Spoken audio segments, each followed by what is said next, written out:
तो दोस्तों आज के इस वीडियो में हम लोग बात करेंगे कि सेल ऑफ गुड्स एक्ट में इम्प्लाइड कंडीशन क्या होता है।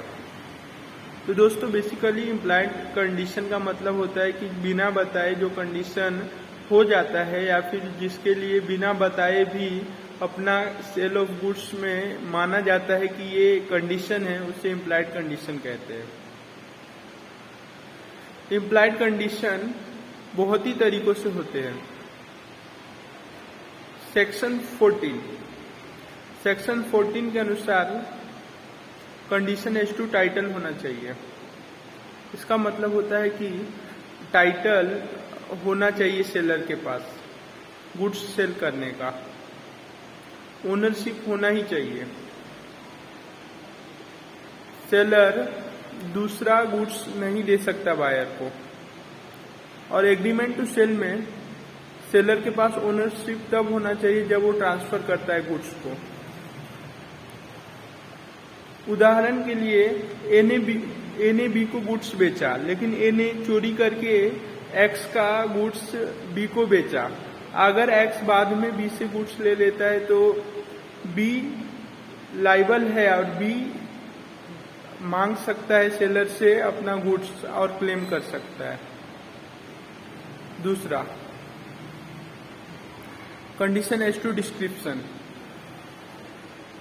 सेलर कभी कभी अपने गुड्स के बारे में बताता है या फिर ज्यादातर अपना गुड्स बताता है कि मेरा गुड्स ऐसा है, मेरा गुड्स वैसा है।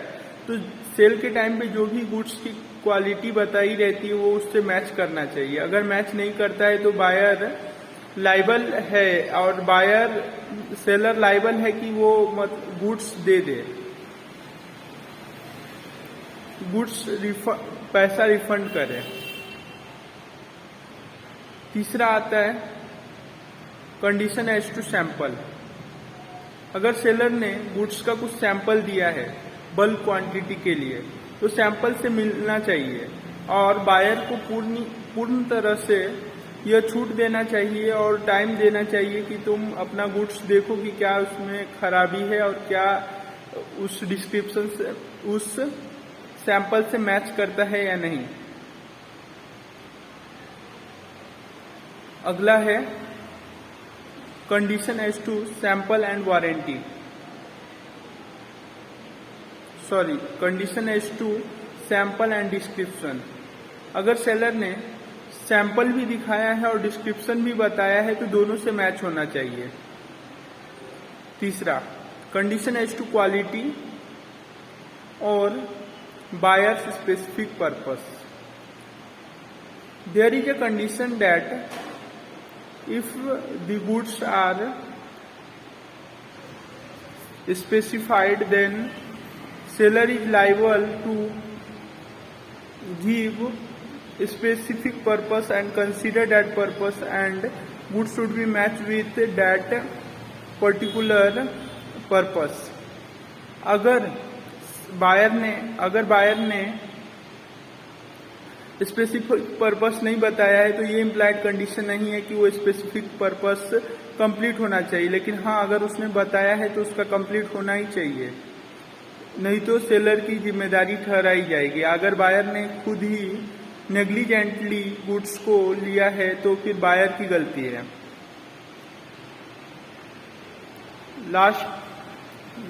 Second last, goods as to merchantability. Condition as to merchantability, इसका मतलब होता है कि गुड्स सेलेबल होना चाहिए, सेल करने के लायक होना चाहिए, उसके अंदर डिफेक्ट नहीं होना चाहिए जो कि दिख ना सके। अच्छे से गुड्स होना चाहिए। Last, goods as to wholesomeness. इसका मतलब होता है कि goods wholesomeness means food items, food खराब नहीं होना चाहिए, उससे मैच करना चाहिए। तो दोस्तों कैसा लगा आपको ये वीडियो कमेंट में अवश्य बताएं।